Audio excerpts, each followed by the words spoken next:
যেটো গতিত আমি বাংলাদেশিক পুশবেক কৰি আছো সেই ক্ষেত্ৰত আমাৰ যেটো প্ৰয়োজনীয় আইনী নিয়ন্ত্ৰণ লাগে সেই আইনী নিয়ন্ত্ৰণটো আমি এই ধৰণে আনিব খুজিছো আধাৰ কাৰ্ড দিয়াটো খুব আমি টান কৰিব খুজিছো আপোনালোকে দেখিছে যে প্ৰতিদিনে 20 25 30 জন মানুহক আমি অসমৰ পৰা পুশবেক কৰি আছো কিন্তু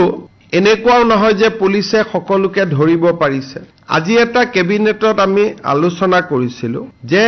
আধাৰ অসমত বহু বছৰ হৈ গল প্ৰাপ্তবয়স্ক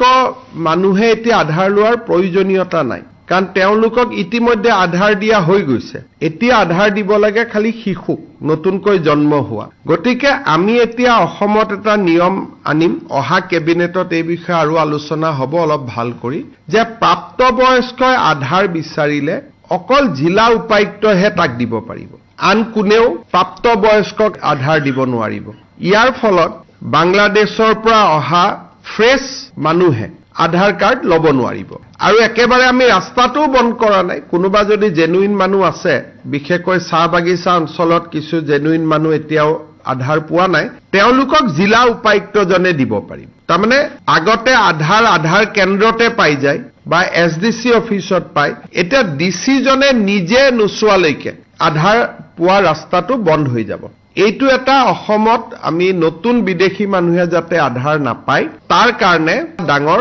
ব্যৱস্থা হ'ব এটা ডিটাৰেন্ট হ'ব আৰু আজিকালি আধাৰ লবৰ কাৰণে বা এইবাৰ ভোটাৰ লিষ্টতো নাম সোমাবৰ কাৰণে জন্ম মৃত্যুৰ প্ৰমাণ পত্ৰ লাগিব লাহে লাহে সেই কাৰণে আমি জন্মৰ প্ৰমাণ পত্ৰ দিয়া ব্যৱস্থাকো অলপ টাইট কৰিব খুজিছো বহুদিন আগতে জন্ম লোৱা মানুহেও যে আজি মোৰ বয়স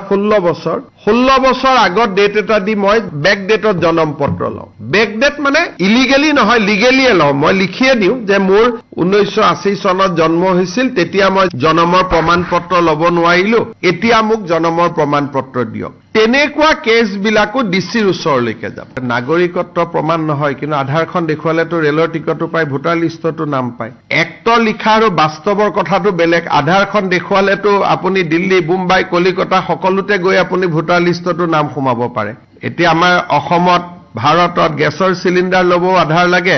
বেংক একাউন্ট খুলিব আধাৰ লাগে গতিকে আধাৰখন হৈ গলে বাকি কামখিনি ইজি হৈ যায় আধাৰখনক ব্লক কৰি দিলে বাকি একো কাম নহয় আধাৰখনটো দেশৰ নাগৰিক নহলেও পাব পাৰে যদিহে বৈধভাৱে প্ৰৱেশ কৰে যে মই পাছপোৰ্ট ভিসা দেখুৱালে 3 মাহতকৈ বেছি থাকিলে আধাৰখন মই ল'ব পাৰো কিন্তু অবৈধ প্ৰৱেশ কৰিলে নোৱাৰো গতিকে আমাৰ সমস্যাটো বৈধ প্ৰৱেশক লৈ নহয় আমাৰ সমস্যাটো হল অবৈধ প্ৰৱেশক লৈ গতিকে আমি যদি 18 বছৰৰ ওপৰৰ মানুহক যদি আধাৰ বন্ধ কৰি দিওঁ তেতিয়াহলে আৰু অসমত কোনেও সোমাই ভোটাৰ তালিকাত নাম অমুক এবিলাক কৰিব নোৱাৰে যোৱাকালিও ৰাতি আমি 20 জন বাংলাদেশিক পুশবেক কৰিছো গতিকে যেটো গতিত আমি বাংলাদেশিক পুশবেক কৰি আছো সেই ক্ষেত্ৰত আমাৰ যেটো প্ৰয়োজনীয় আইনী নিয়ন্ত্ৰণ লাগে সেই আইনী নিয়ন্ত্ৰণটো আমি এই ধৰণে আনিব খুজিছো আধাৰ কাৰ্ড দিয়াটো খুব আমি টান কৰিব খুজিছো অহা কেবিনেটত তাৰ আমি আনুষ্ঠানিক সিদ্ধান্ত ল'ম